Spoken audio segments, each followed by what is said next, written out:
রাজনৈতিক অঙ্গন তো অনেক আগেই নষ্ট হয়ে গিয়েছে। রাজনীতিবিদরা ডাক্তার জাফরুল্লাহকে কখনো পছন্দ করেন না, তারা স্পষ্ট মানুষ পছন্দ করেন না, তারা সবাই নিবেদিত কৃতদাস পছন্দ করেন। তো ডাক্তার জাফরুল্লাহ তো মুক্তিযোদ্ধা, তিনি কারো রক্ষকে পরোয়া করেননি, সবসময় জনগণের স্বার্থে কথা বলেছেন, জনগণের সেবায় নিয়োজিত ছিলেন, চেষ্টা করেছেন।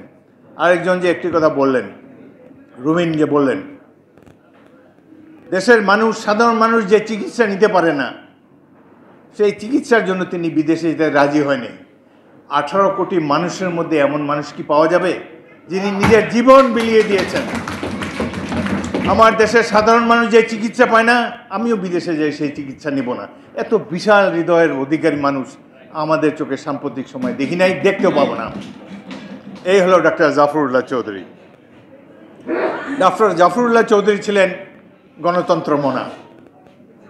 গণতন্ত্রের স্বার্থে তিনি সবসময় ন্যায্য কথা বলেছেন, দল মতের ঊর্ধ্বে উঠে সাধারণ মানুষের কথা বলেছেন।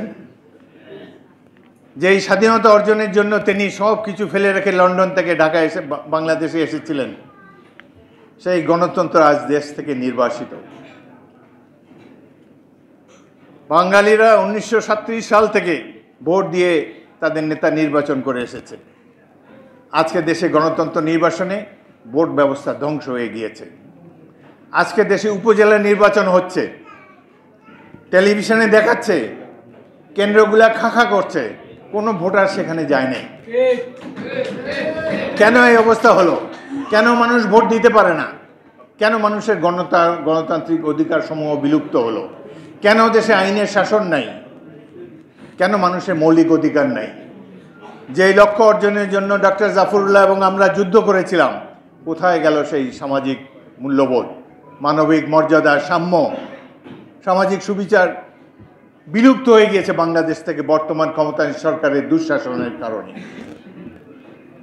আজকে প্রয়োজন আবার ডাক্তার জাফরুল্লাহর মতো ব্যক্তিদেরকে। অত্যন্ত দুঃখ লাগে, এই লোককে আমরা ভুলে যেতে যাচ্ছি। তরুণ সমাজ তার নামও হয়তো জানে না, অথচ আজকে বাংলাদেশের তরুণ সমাজ যদি একজন রোল মডেল খুঁজে বের করে, সেটি হবে ডাক্তার জাফরুল্লাহ চৌধুরী। তিনি এই দরিদ্র, সন্ত্রাস কবলিত, দুর্নীতিগ্রস্ত এই রাষ্ট্র ব্যবস্থাকে থেকে গণতন্ত্রের উত্তরণ করতে পারেন আজকে যদি আরও শত শত জাফরুল্লাহর সৃষ্টি হয়। যেহেতু এই দেশে এখন আর্থিক অঙ্গন তো অনেক আগেই নষ্ট হয়ে গিয়েছে।